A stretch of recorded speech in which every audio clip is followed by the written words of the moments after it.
নম্বর Motilal বসাকলেন, Dumdum private road, বেহালার, Thakurpukur ও টালিগঞ্জ।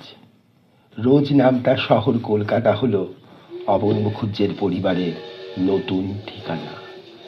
7 পুরুষের ভিতে চলে গেলেও 5 ভাই একসাথ হয়েই মুখুজ্জের পরিবারকে ধরে রেখেছিলেন 3 প্রজন্ম ধরে। বড় পাঞ্জাবি কর্মসূত্রে আগেই চলে গিয়েছিলেন।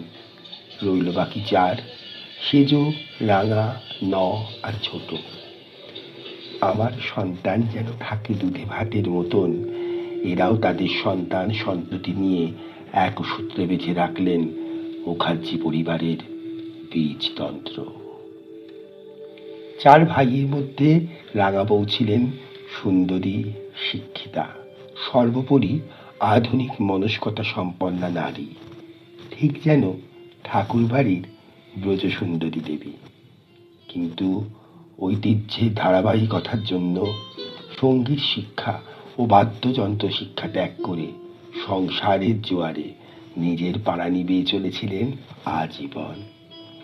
রাঙাবাবু শ্রীযুক্ত মানিকচন্দ্র মুখোপাধ্যায় নিজ কর্মদক্ষতার দৌলতে প্রতিষ্ঠিত হয়েছিলেন।